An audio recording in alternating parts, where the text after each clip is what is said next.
एक गांव में टिंकू नाम का बच्चा रहता था। उसके माँ बाप बहुत गरीब थे। बेचारे पूरे दिन मेहनत करके सिर्फ 2 वक्त की रोटी से ज़्यादा नहीं कमा पाते थे। घर का खर्च बहुत मुश्किल से चलता था। हर साल की तरह बारिश का मौसम आ गया। टिंकू रोज़ बारिश में भीगता हुआ स्कूल जाता था। एक दिन वो बारिश की वजह से लेट हो गया। उसकी टीचर बोली, टिंकू तुम आज फिर भीग कर आए हो, तुम छतरी क्यों नहीं लाते? टिंकू बोला, टीचर जी मेरे पास छतरी नहीं है। यह सुनकर क्लास में बैठे बच्चे उसका मजाक उड़ाने लगे और हंसने लगे। कालू नाम का एक बच्चा बोला, तुम अपने पापा से कहकर छतरी क्यों नहीं मंगा लेते? देखो मेरी नई छतरी मेरे बाबा लाए हैं। टीचर बोली, मैं तुम्हें आज क्लास में नहीं आने दूंगी। वहीं बाहर खड़े होकर सुनो मैं क्या पढ़ा रही हूँ। टिंकू पूरे दिन क्लास में बाहर खड़ा होकर सुनता रहा। अगले दिन जब टिंकू स्कूल जाने के लिए तैयार हुआ, फिर बारिश शुरू हो गई। उसने अपने पापा से कहा कि पापा अगर मैं आज फिर भीग कर गया तो टीचर मुझे फिर बाहर खड़ा करेगी। आप मुझे नई छतरी ला कर दो ना। उसके पापा बोले, बेटा मैं नई छतरी नहीं ला सकता, मुझे माफ़ कर दो। टिंकू बोला, पापा आप माफ़ी मत मांगिए, कोई बात नहीं, मैं पेड़ों के नीचे से बचता हुआ स्कूल चला जाऊंगा। अच्छा मैं चलता हूँ वरना लेट हो जाऊंगा।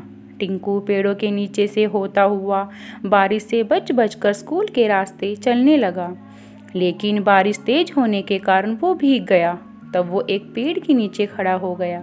बारिश रुकने का इंतज़ार करने लगा, लेकिन बारिश बंद नहीं हुई। बहुत समय बीत गया। इतने में उसे बहुत भूख लगी। उसने अपने बैग में से टिफ़िन निकाला। उसमें 2 रोटी के साथ एक प्याज कटी हुई रखी थी। उसने खाना शुरू कर दिया।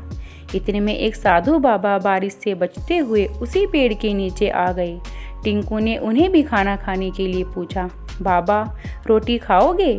साधु ने कहा, हाँ बेटा बहुत भूख लगी है, आज भिक्षा भी नहीं मिली। टिंकू बोला, बाबा रोटी के साथ प्याज है। साधु बोला, बेटा भूख में तो गुल्लर भी पकवान लगता है। टिंकू ने अपने में से एक रोटी साधु बाबा को दे दी। साधु बाबा बोले, बेटा तुम यहाँ बारिश में क्या कर रहे हो? टिंकू ने अपनी सारी बात बता दी। साधु बाबा ने रोटी खाकर कहा, बेटा आत्मा तृप्त हो गई, लो मैं तुम्हें छतरी देता हूँ, जाओ इसे लेकर स्कूल चले जाओ। टिंकू छतरी लेकर स्कूल चला गया, परंतु वह बहुत लेट हो गया था। टीचर बोली, तुम आज फिर लेट आए हो, अब तो स्कूल बंद होने का समय हो गया है, आज तुम छतरी लेकर भी आए हो। टिंकू की सुंदर सी छतरी को देखकर सब बच्चे हैरान हो गए।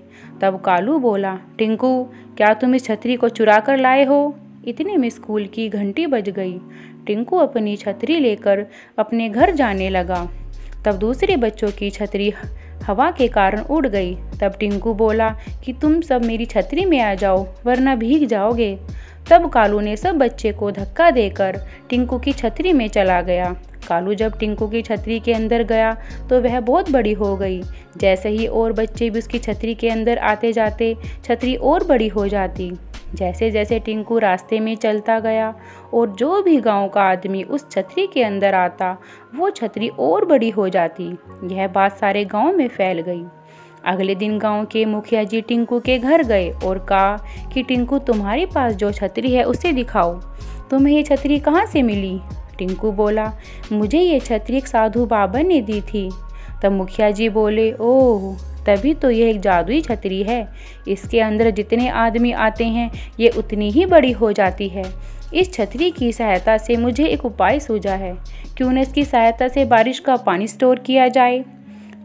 टिंकू तुम बेटा इस छतरी को लेकर गांव के बीच में खड़े हो जाओ, तुम्हारे साथ उतने ही गांव वाले छतरी के नीचे खड़े हो जाएंगे।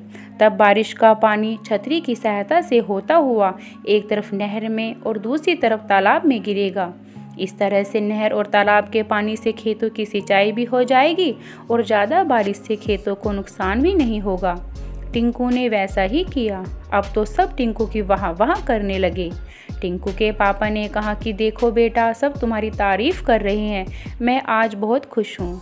तब टिंकू बोला, पापा हमें स्कूल में टीचर ने सिखाया है कि सब्र का फल मीठा होता है।